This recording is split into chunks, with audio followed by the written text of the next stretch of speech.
charla en esta colección de cuentos donde prácticamente están La Mancha Humana, están Obras de Versalles y están un montón más de cuentos que os recomendaría mucho a los que dais inglés, y si no, seguro que alguna editorial de las que muchas que tenemos aquí pues se va a aventurar a publicarlos, porque tienen muchísima calidad, y sobre todo cuando te enfrentas a una historia de Kelly, lo primero, nunca sabes lo que te vas a encontrar, nunca te sabes qué ambiente, qué época, de qué va a ir, porque es mucha variedad, hay mucha variedad de estilos, de aproximaciones, pero sí que es cierto que hay algunas cosas comunes. Por ejemplo, una cosa que yo agradezco mucho, que es un optimismo lúcido, no un optimismo estúpido, un optimismo lúcido sobre que la humanidad se puede adaptar a prácticamente todo. Y de hecho creo que de esto de alguna manera va la novela de Dioses y Monstruos.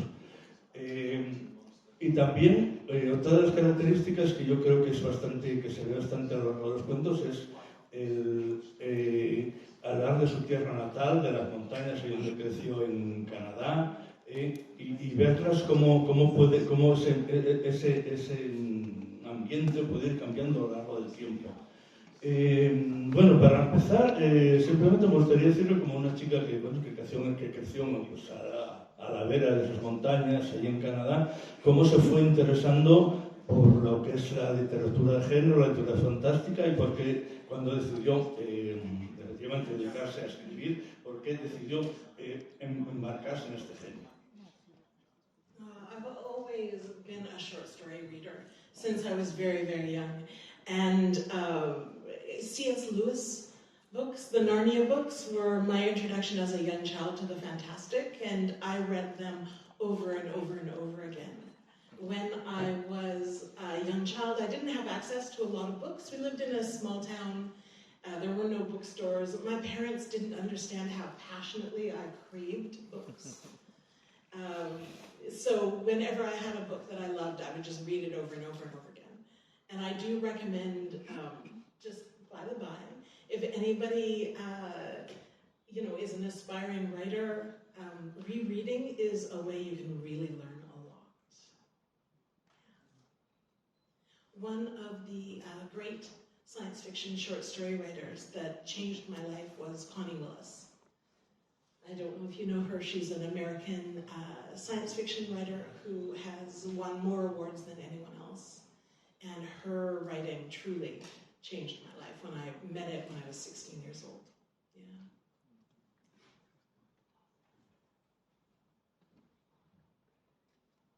La verdad es que cuando era pequeña me gustaban muchísimo los relatos y las historias de fantasía. De los pocos a los que tenía acceso era Narnia, de C.S. Lewis, y fue el que me permitió establecer de niña la relación con lo fantástico. Es un libro que me releí una y otra vez. Crecí en una población bastante pequeña donde la librería no tenía mucho material y mis padres no eran conscientes de las ansias con las que yo quería tener nuevos libros, de la pasión que sentía por tener un libro. Así que como solo tenía unos pocos que me gustaban, me los releía una y otra vez. Y por cierto, si hay algún aspirante a escritor o escritora en la sala, deciros simplemente que releyendo o releer es una gran manera para aprender a desarrollar este oficio. Otra gran escritora que me encanta es Connie Willis, que es una escritora de ciencia ficción, no sé si la conocéis, que escribía y escribe unos relatos absolutamente fantásticos, que ha ganado más premios que nadie en la historia y que realmente cuando la descubrí a los 16 años, cuando descubrí sus relatos a los 16 años, realmente me cambiaron la vida. Pasando a hablar ahora de la obra de Kelly en cuentos, a mí hay uno yo que de hecho yo creo que Alias Space y Skin... ¿Cómo se llama? Skin, que hablamos antes. Skin City? Skin City, yeah. Sorry. No. Que son dos cuentos que me encantan, sobre todo Skin City, que le decía que seguramente será mi favorito de la... Eso se desarrolla en un Toronto, en la ciudad donde vive Kelly ahora mismo, en Canadá, en un Toronto en un futuro donde, bueno, pues si lo vas leyendo es prácticamente lo que podría ser ahora, pero han pasado unas cosas, había unas guerras de privacidad. Entonces, ¿cómo? Y de hecho, luego en los comentarios tuvo eso de la privacidad, o sea, de que de repente haya una gente que puede decir que me absorbo totalmente, totalmente de todas las redes sociales. ¿Hasta qué punto? Porque tú la verdad que dejas unas puertas muy abiertas. ¿Hasta qué punto esto es positivo o negativo? Háblanos un poco de esto, porque es una manera también tuya de entender este presente y enfocarlo al futuro también. Yeah, absolutely. The Toronto that I present in the 3 stories, it's a 3-story cycle about Toronto. The first one is called The Desperate Flesh, and it's very much a here and now story. Yes. And then the second story is Alias Space, and then the third story is Skin City. And they all take place in a future Toronto. One of the things that has been a source of great conflict in Toronto lately, but that stopped at the beginning of the pandemic, is the idea that Google was going to take over a huge portion of the city's undeveloped waterfront and develop it as a smart city. And people were, there was a lot of conflict over this, like discussion about whether we should allow a company to, have this huge development, but it was also, on the other side, a very prestigious thing for Toronto.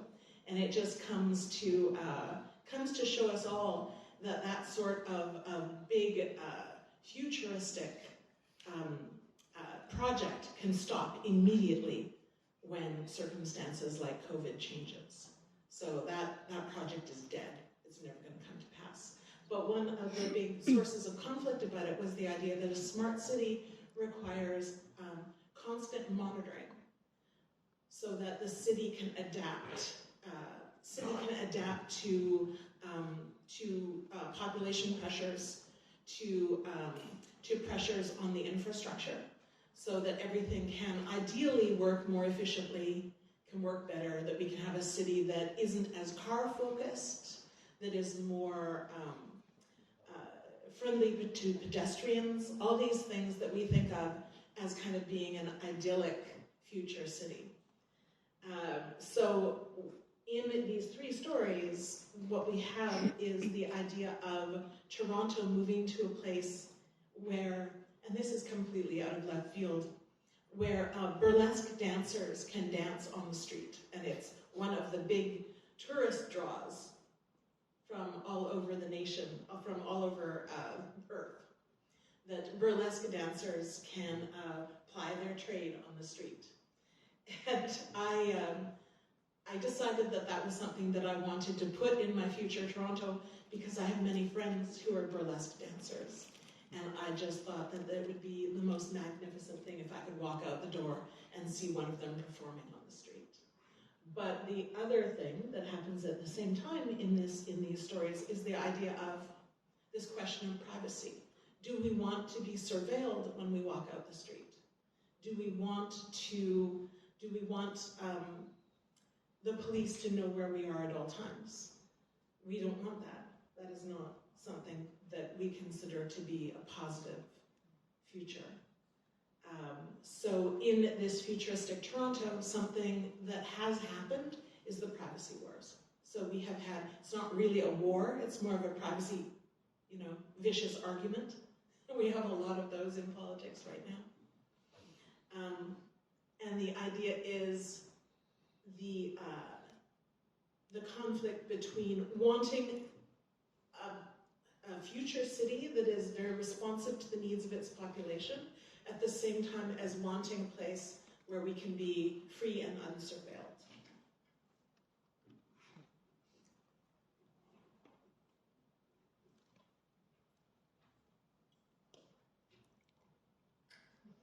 Forma parte, desde luego, las historias que has mencionado, de un ciclo ambientado en Toronto y que consta de 3 historias más o menos cortas. La primera se llama Desperate Flesh y está ambientada hoy en día. La segunda es Alias Space y la tercera es efectivamente Skin City, que está ambientada en el futuro. Y uno de los mayores debates de la opinión pública, uno de los mayores enfrentamientos, si queréis, en la opinión pública en Toronto en los últimos años, uno que puso fin la aparición de la pandemia, tenía que ver con si se aceptaba o no se aceptaba que Google hiciera un megacomplejo urbano, una gran urbanización, una zona urbanizable en la zona de la Marina, del puerto de Toronto. Había una zona que estaba sin urbanizar y Google pretendía instalarse allí y desarrollar una ciudad inteligente, una Smart City. Y el gran debate era si se permitía que una empresa tan grande urbanizara aquello. Porque por una parte era decir, vale, estamos teniendo terreno público a esta empresa, no sabemos qué va a ocurrir, y por otra parte se decía que le iba a dar mucha fama y mucho prestigio a Toronto. Era un proyecto que estaba generando un montón de controversia y que acabó por toda una serie de circunstancias, principalmente la aparición del COVID. Y eso me hizo reflexionar, darme cuenta de que había muchos proyectos semejantes que podían quedarse en la nada por circunstancias totalmente imprevistas. No existe hoy lo del proyecto de Google en Toronto, se paró y ya está, pero la idea de la Smart City, de la ciudad inteligente, sí me gustaba. Yo me imaginaba que seguramente tendría que ser una ciudad que estuviera en constante adaptación a sus ciudadanos, que fomentaría la presencia de peatones, tendría que haber infraestructuras al respecto. Sería una ciudad, y eso me parecía positivo, sería una ciudad que no se centraría tanto en los coches, como ocurre en las ciudades modernas hoy en día, sino que sería mucho más amable con sus peatones. Y eso me parecía que sería un poco más idílico. Y a partir de ahí, de la nada, mientras estaba reflexionando acerca de cómo sería un Toronto que fuera una ciudad inteligente, surgió una idea, que era que iba a haber bailarinas de burlesque, bailarinas exóticas, que realizarían sus actuaciones en mitad de la calle, en el Toronto que yo me imaginaba, que podrían, por las buenas, ponerse a bailar y que se convertirían en uno de los grandes atractivos turísticos de la ciudad, atractivo que atraería a visitantes no solo desde Canadá, sino de todos los rincones del mundo. Y decidí que estaría muy bien incluir eso. Y creo que lo decidí, en el fondo, incluir a las bailarinas exóticas en las calles en mi Toronto futuro, porque tengo muchas amigas que son bailarinas de burlesque. Y sería fantástico, sería magnífico poder abrir la puerta y encontrármelas actuando en mitad de la calle. Además, también jugaba en este relato con la idea de la privacidad, de la protección de la intimidad. Queremos que nos vigilen, que nos puedan vigilar en la calle, que nos hagan seguimiento en todo momento. ¿Realmente queremos que la policía sepa en todo momento dónde estamos? Yo creo que no. Creo que eso no sería nada positivo. Así que en el Toronto que yo describo ha tenido lugar efectivamente un conflicto, una especie de guerra, pero no una guerra física, sino una guerra por la intimidad. Eso forma parte de lo que sería el conflicto que articula el relato. Hoy en día existe ese debate, desde luego, pero es un debate encarnizado entre los políticos. Es un debate, en mi relato, en realidad, entre la necesidad de que exista la intimidad y entre los que quieren que la ciudad sea una ciudad inteligente. Saber si es posible tender a esa ciudad inteligente donde te estén vigilando, o si por otra parte quieres una ciudad que sea mucho más libre, pero que no tenga absolutamente ningún tipo de servicio, que no sea una ciudad inteligente y que no tenga ese tipo de vigilancia. Y con todo esto que él hizo, esa maravilla de cuento que es Skin City.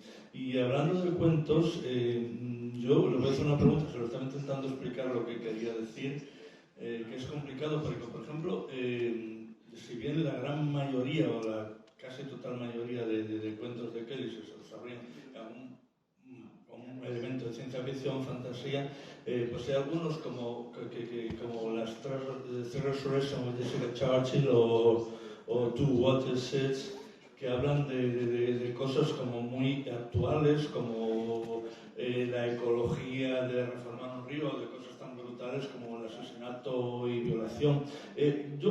A mí me encanta que ese tipo de cosas me los cuenten en forma de ciencia ficción. De hecho, por eso estamos aquí todos. Pero me pregunto si no ha recibido algún tipo de crítica de alguien que haya dicho, bueno, ya que cuentas también estas cosas que son problemas actuales, ¿por qué no lo haces directamente de forma realista y te dejas de bobadas de ciencia ficción y tal?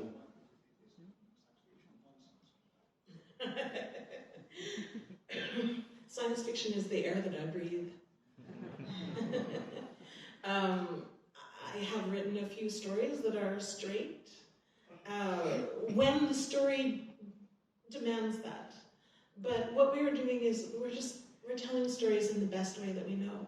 And for me, science fiction, fantasy, and horror are very often the way I can tell stories most effectively, because they give me the brightest palette of colors and the largest range of emotions possible and the greatest possibilities to put forward to my readers.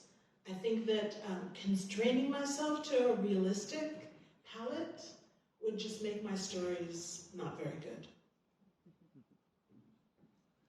No, de ninguna de las maneras. He intentado escribir historias realistas cuando me lo pedían, seguir ese camino convencional, pero no.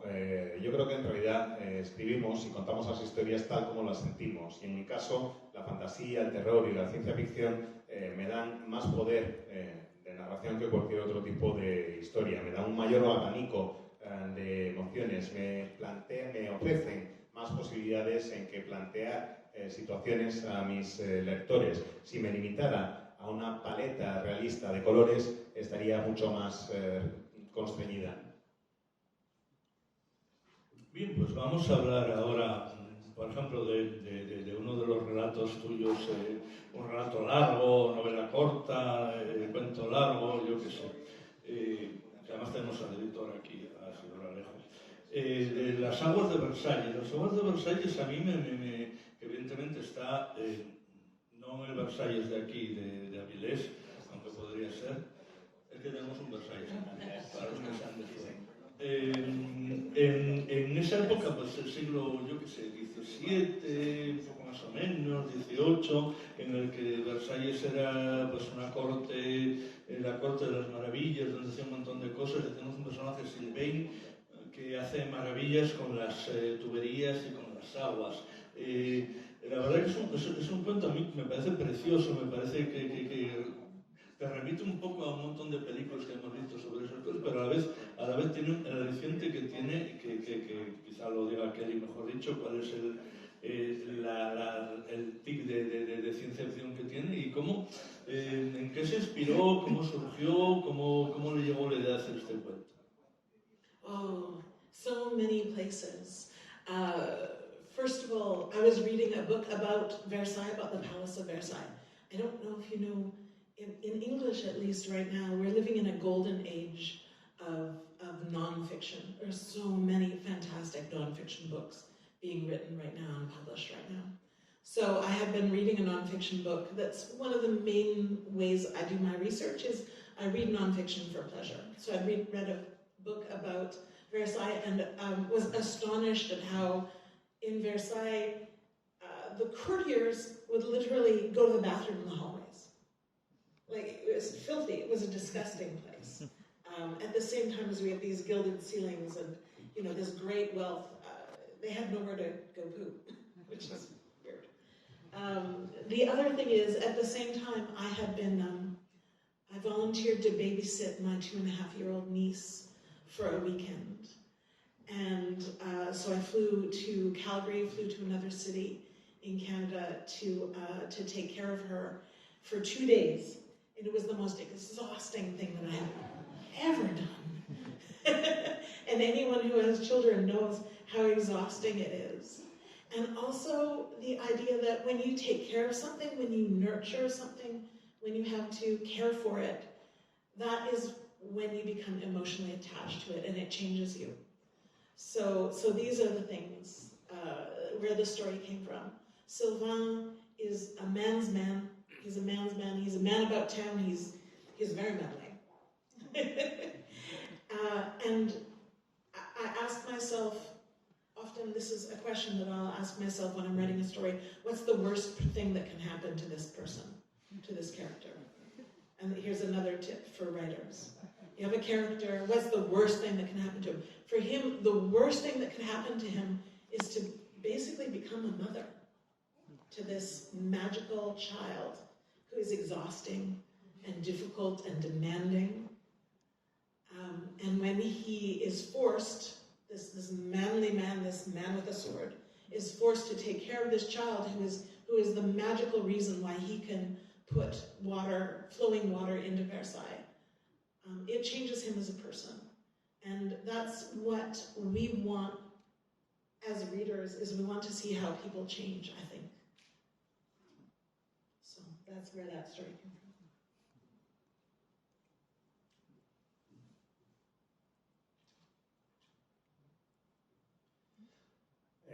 La verdad es que me estaba leyendo un libro acerca de Versalles, acerca del palacio, los jardines y todo el entorno, y lo estaba disfrutando muchísimo. Y esa fue una de las fuentes de inspiración de esta novela corta, relato largo. Hay muchas más, hay muchas fuentes de inspiración, pero una de ellas es esto, un libro sobre el palacio de Versalles. Yo no sé si ocurre lo mismo en castellano, pero en inglés, en el mundo editorial anglosajón por lo menos, estamos viendo una edad dorada en lo relativo a libros de no ficción. Se están escribiendo libros absolutamente fantásticos en ese sentido.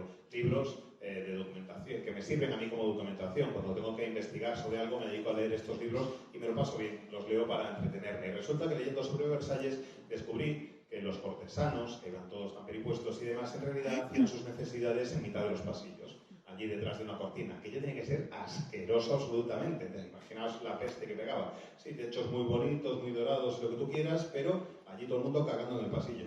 Entonces, eso me impresionó bastante. Por otra parte, me pidieron que hiciera de niñera de mi sobrina de 2 años y medio, que la cuidara. Para eso me fui un fin de semana a Calgary, volé a otra ciudad en Canadá, y me quedé con ella 2 días. Y fueron los 2 días más agotadores de mi vida. Yo no sé si aquí hay mucha gente que tenga hijos, pero vamos, sabréis que es un trabajo absolutamente agotador. Pero también me sirvió para darme cuenta de una idea que me parece muy importante, y es que cuando cuidas a alguien, cuando proteges a alguien, cuando te preocupas por alguien, es cuando se desarrolla un vínculo emocional. Un vínculo emocional que en este caso concreto a mí me cambió enormemente, y de ahí surge también esta historia. El protagonista es un tipo así como muy recio, un tío, un hombre muy varonil, al que le encanta estar por ahí con su espada y ser, pues eso, el más tío de todos los tíos. Y cuando escribo acerca de un personaje siempre me planteo qué es lo peor que le puede pasar a este personaje, qué es lo peor que le puede suceder. Eso es otro consejo que os doy, por cierto, si aspiráis a ser escritoras, es exactamente eso, que os preguntéis qué es lo peor que le puede ocurrir a vuestros personajes. Y me di cuenta de que a este tío, a este hombre tan recio y tan varonil, lo peor que le podía ocurrir es que tuviera que convertirse en la madre de una niña, de un ser mágico, que es agotador, que es difícil, que es exigente. Este tío tan tío que va por ahí con su espada, de repente tiene que hacerse cargo de una niña, de un ser absolutamente infantil, al que necesita, porque es quien permite que fluya el agua por las tuberías de Versalles. Y esa experiencia le cambia como persona. Y creo que eso es lo que buscamos todos al leer un libro, encontrar historias que nos permitan ver cómo pueden cambiar las personas. De todas formas, yo creo que en ese cuento, otra de las cosas muy malas que le pasa al personaje es que llega un momento en que se da cuenta de que todo lo que haga, bien puede hacer fluir champán por las fuentes, hacer lo que quiera, en que les va a impresionar un poquitito. Luego al final es un poco como de nunca voy a llegar a nada, nunca voy a llegar a triunfar porque al final se van a aburrir de todo. Y eso también entronca un poco con muchas películas y muchas cosas de esta época que hemos visto, de que era una corte en la que nada importaba en realidad. Sylvain, he does come to realize that Versailles is a very shallow place, and that it's not worth his effort, and that it's not worth the pain that he is putting this magical child through. And so he does reject it in the end.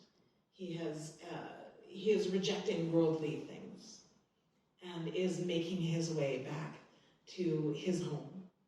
And this is, we all go through these kind of decisions as we make our way through life. we decide to pursue certain avenues in life, and then we decide that they weren't necessarily the right way, and we take another path.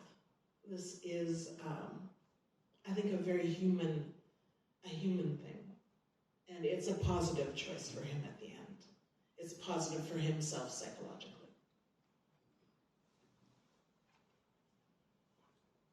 Pues efectivamente, el protagonista acaba por darse cuenta de que realmente Versalles es un lugar muy superficial, que da igual lo que se esfuerce, que no merece la pena esforzarse como lo hace para estar en ese lugar, y que no merece la pena el que someta a esta niña a semejantes sufrimientos como los sufrimientos a los que la somete para dar servicio a un mundo que en el fondo rechaza. Y eso es lo que hace al final de la novela corta, de la obra.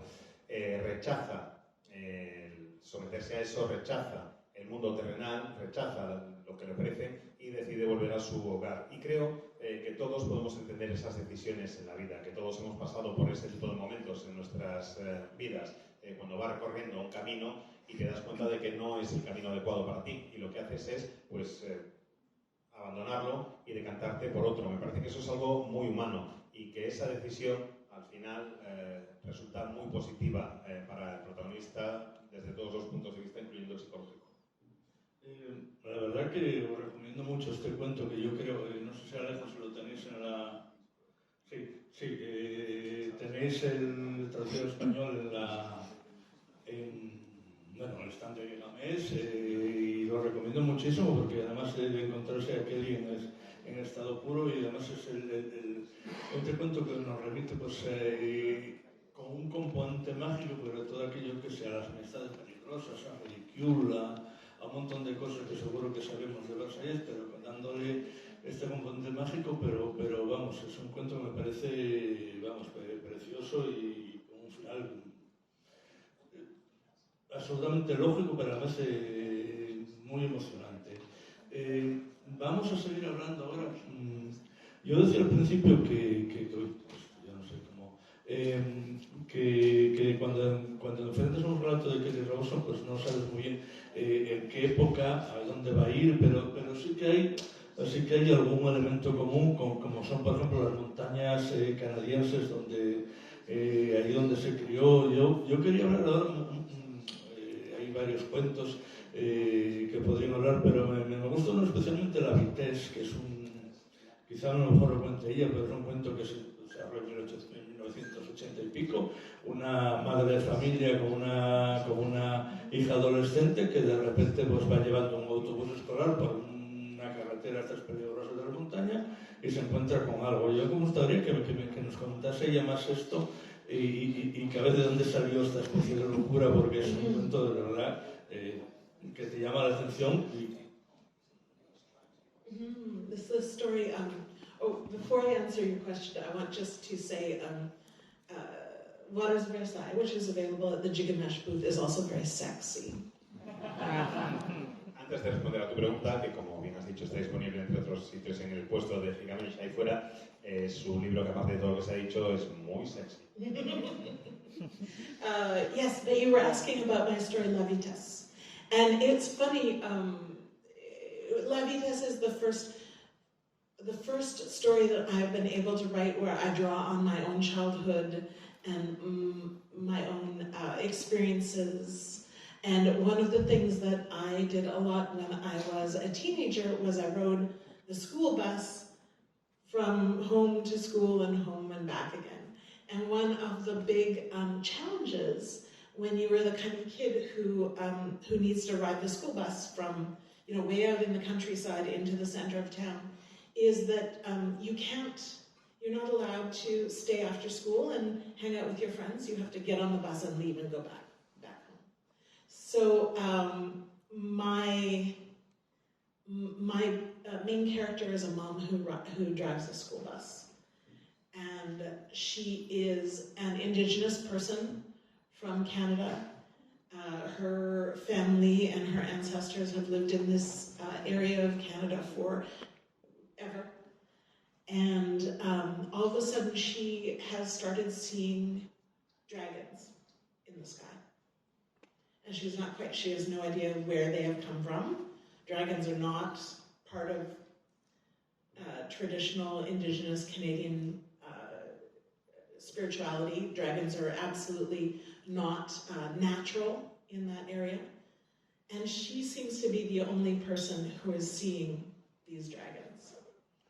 And when the story starts, she is driving children from very far out in the countryside, an hour and a half out of town. And a dragon starts chasing their school bus.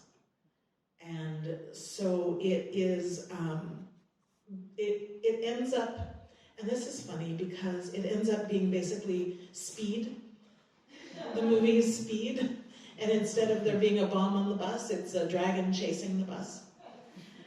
But it is also, and this is ridiculous, right? Because I'm supposed to be very deep person. So the story that should illustrate my soul the most should be, some kind of very, very serious story. But instead, the story that illustrates my soul the most is where the dragon is chasing the school bus. It is absolutely, if I had to point at one of my works and say, this is me, it's that story. So it's about a mom and her teenage daughter. Her teenage daughter is also on the school bus, and how they deal with the fact that a dragon is trying to catch them and eat everyone.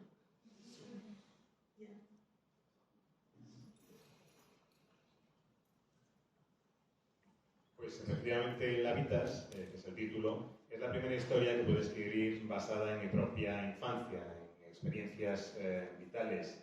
Es la primera vez que lo hice. Una de las cosas que más te marcan cuando eres adolescente y tienes que ir en autobús de casa al cole, del cole a casa, de casa al cole, del cole a casa, es que cuando vives en mitad del campo y tienes que coger el autobús, pues no te puedes quedar en el centro a tomar algo con tus amigos o con tus compañeras de clase. Tienes que irte inmediatamente, según sales de clase, a coger el autobús para poder volver a casa. Y la protagonista de Lábitas es la conductora del autobús escolar. Es una mujer que es de población nativa canadiense, que forma parte de la población autóctona, la población indígena, y ella ha vivido ahí toda su vida, su familia ha vivido ahí toda su vida, sus antepasados han vivido ahí toda su vida. Y es desde siempre donde han vivido, han estado siempre en esa zona. Y de repente, un día, mientras se está conduciendo, empieza a ver dragones. Los dragones, como sabéis bien, no forman parte de la espiritualidad de los nativos americanos en Canadá, ni mucho menos.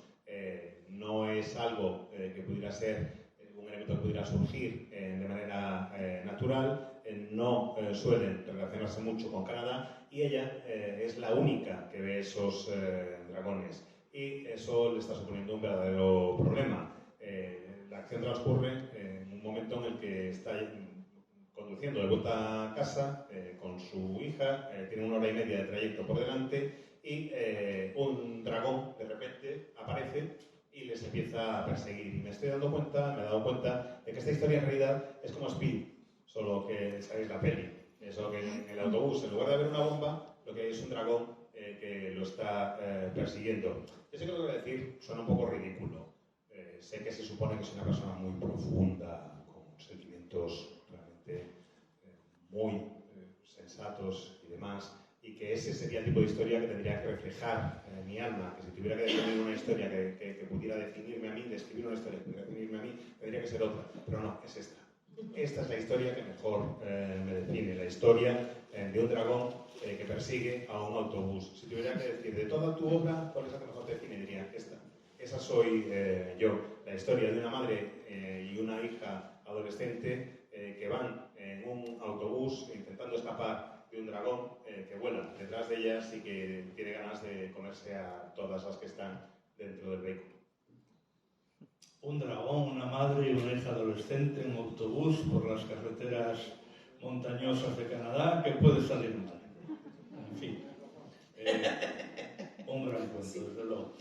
Vamos a hablar del que yo creo, aunque la verdad que en algunos de tus cuentos yo creo que de alguna manera empiezan o tienen componentes de cuentos de terror, pero que es un cuento de terror y además lo tenéis, que me perdonen los editores que están por aquí porque no recuerdo exactamente el cuento, o sea, el libro, que es un libro en el que hay otros cuentos de otros autores en el que están publicados, pero bueno, lo tenéis arriba, seguro que es con él, y que es Una mancha humana en español de Human Stain, y que es un cuento totalmente de terror. De hecho tiene todas las características, una especie de institutriz que llega a una mansión en Suiza, en las montañas, para enseñar a un niño, yo qué sé, y luego evidentemente van pasando cosas que no son absolutamente buenas para la protagonista. Pero bueno, ¿cómo salió este cuento que de alguna manera se parte un poco de, yo creo, de tu trayectoria y que es absolutamente, para mí, absolutamente perfecto como cuento de terror? It is a pure horror story. It's gothic horror. She is brought to a castle in the Alps, which is, when we are writing horror, we often want to make sure that our main characters are isolated in every way, physically, emotionally, financially. This is very important for horror. So I have taken my main character, who is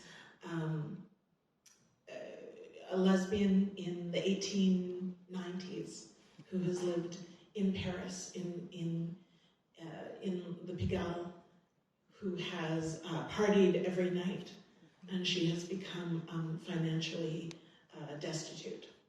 So she takes a job with a friend to become a governess of a young boy, and it is very much the flip side. It is the opposite of Waters of Versailles in every way.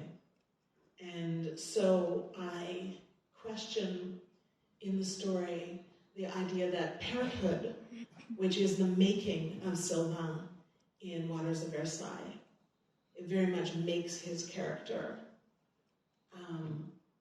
In A Human Stain, it very much unmakes the main character. Helen is unmade by becoming the governess to this freaky young child in the middle of this gothic horror world where she knows nothing and has no power and has been basically lured in by a friend who has actively sacrificed her to save his own life. So here is a question, and this is something that I really like when I'm writing a story, is I like conflict where nobody's in the wrong. And here we have an 1890s man who needs someone to take care of this child, and it is utterly right. In all of his worldview, it is utterly right that he should hire a woman to do it. He can't do it himself, he thinks. He hires a woman to take care of this child, this very scary child. And so he's not really, by his own culture, he's not really in the wrong.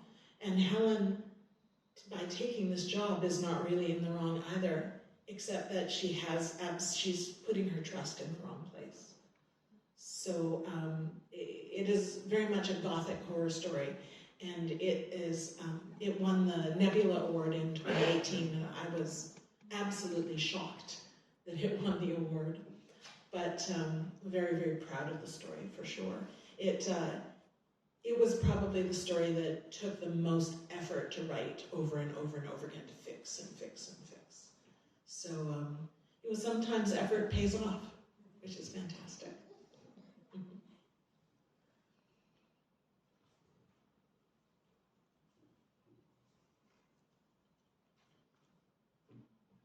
Efectivamente, se trata de una historia de terror puro y de terror gótico. Una historia en la que vemos como hay una institutriz, efectivamente, a la que se llevan a los Alpes, a un castillo, para que ejerza allí su trabajo. Una de las cosas que tienes que hacer cuando escribes una historia de terror es asegurarte de que tus personajes están aislados desde todos los puntos de vista, sobre todo en el caso del terror gótico. Tienen que estar aislados físicamente, tienen que estar aislados económicamente, tienen que perder su independencia. Eso es muy importante para poder contar una historia de terror. Y en mi caso lo que hice es que la protagonista es una mujer lesbiana que vive en París en la década de 1890, vive en el barrio de Pigalle y pierde su independencia económica. Así que no le queda más remedio que aceptar el trabajo de institutriz que le ofrece a alguien que conoce, una amistad.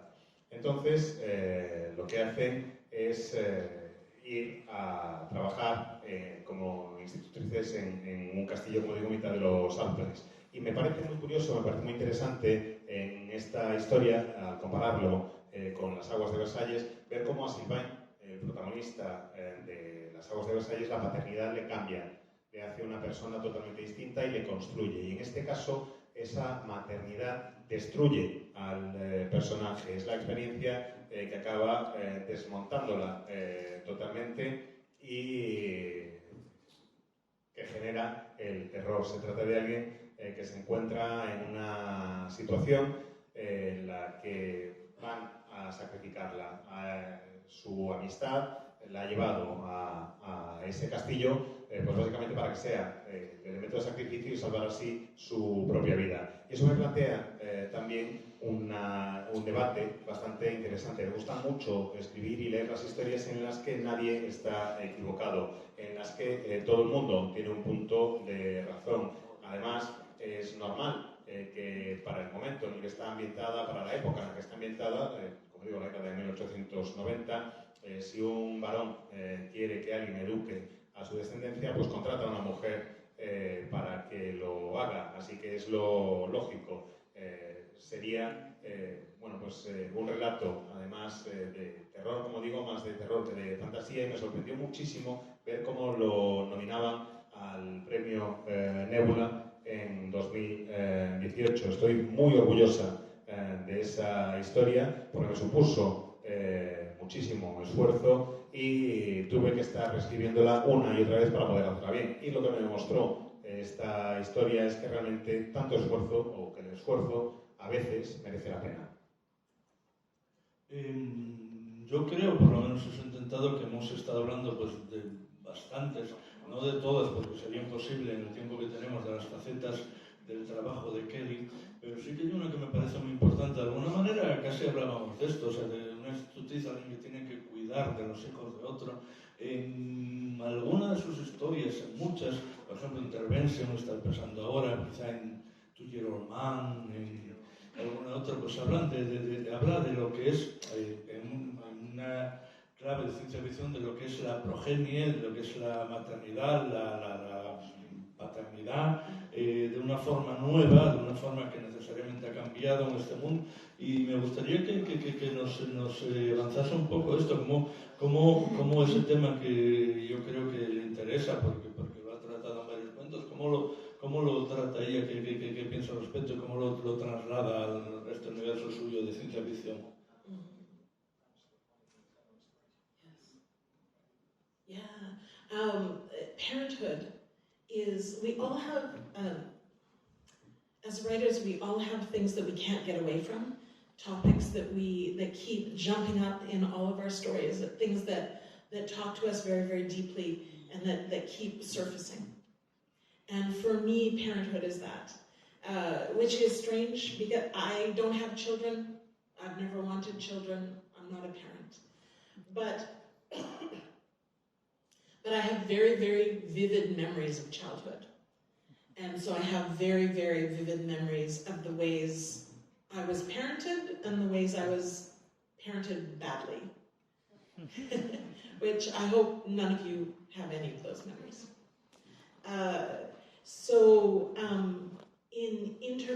In many of my stories, I'm talking about parenthood, and I'm talking about people who choose parenthood. And when I said earlier in the answer to one of your other questions, Herman, that I like conflict where nobody is really doing the wrong thing, where nobody is really in the wrong, parenthood is one of those things. Parenthood is filled with conflict, is filled with choices, filled with filled with opportunities for things to go very, very wrong, many times during the day. And so this is a situation that I find just absolutely rife with human interest. Intervention is a story about future parenting, where the raising of children has been professionalized. And when people have written about this idea in the past, often it's very dystopian. But for me, this is ideal, because you would have people who have actively chosen, this is what I want to do with my life. I want to raise children. These people are professionally supported. They're emotionally supported. They don't have to parent at the same time as having a full-time job and a partner. So it is about Jules, who is old, who's 120 years old, and they are raising their last bunch of children. And my question was, how would that feel to have dedicated your life to raising children and to be so old that you can't do it anymore, even though it's something that has given you life your entire life? And Jules, I love to write about old people, because I think the stories of old people are often so interesting and so untold.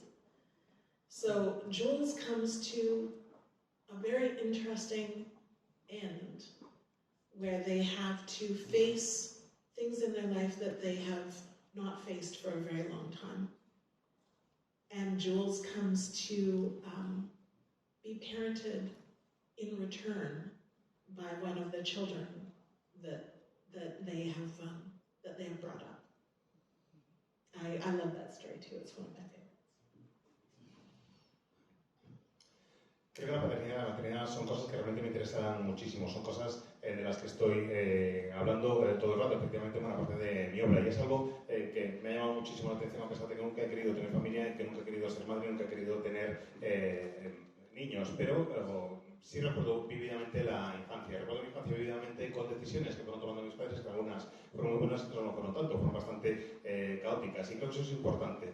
Creo que las historias que más me interesan son acerca de la paternidad que la gente elige, y paternidad que la gente hace de manera, o maternidad que la gente se plantea de manera responsable, que se planteen, que se pregunten exactamente por qué quieren ser padres. Os decía antes que me interesan mucho los relatos en los que nadie tiene razón y nadie está totalmente equivocado. Pues efectivamente la paternidad, todas las historias que tienen que ver con la paternidad son ese tipo de historias, son situaciones que están llenas de conflictos y que luego de la elección que tengas va a haber un montón de oportunidades y nadie se va a equivocar, y vas a tener que tomar decisiones en cada momento, y siempre habrá alguien que tenga parte de razón y parte de estar equivocada. Son situaciones que me parecen absolutamente muy interesantes y que le dan un carácter muy humano a las historias. Intervention es una de ese tipo de historias donde se ha profesionalizado la educación de los niños. Escribí esa historia pensando precisamente en todo ese tipo de cuestiones, en un mundo donde para mí estaríamos en una situación prácticamente ideal, donde la gente que decide ser padre lo puede hacer sin ningún tipo de problema, y la gente que decide dedicarse a la educación de los niños lo hace de manera profesional porque es lo que han querido hacer con su vida. Son personas que han sido educadas para poder hacerlo, que se dedican a educar a otros niños y otras niñas que tienen apoyo profesional y emocional. Es una forma de evitar que la paternidad se convierta en una forma de compaginar tu trabajo día a día a tiempo completo con encima ser padre y con encima tener un compañero o una compañera. Tenemos a la protagonista, que es Jules, que es Ellie, que tiene 120 años, que está a punto de... es alguien muy mayor, que está creando a la última camada de niños a los que quiere dedicar. Y eso me hizo preguntarme cómo cambiaría su vida, qué es lo que podría afectar a esa persona que ha dedicado toda su vida directamente a criar a otras, pues encontrarse con que ella se acaba su vida profesional, con que no poder criar a nadie más, aunque es aquello a lo que ha dedicado su vida. Y me gustaba escribir acerca de Jules porque es alguien que ya tiene mucha edad y que está, como digo, abandonando su profesión. Normalmente no se cuentan las historias de las personas mayores. Las personas mayores han tenido historias muy interesantes, pero no se suele hablar acerca de ellas. Y yo quería contar acerca de ese tipo de situaciones, hablar de una persona que ha dedicado toda su vida a hacer algo que ya no va a poder hacerlo nunca más. Y encima es una persona que después de haber estado dedicando toda su vida a criar camadas de críos, se encuentra con que necesita que alguien le apadrine a él, con que alguien le eduque a él y consigue que lo haga una de las personas a las que ha criado.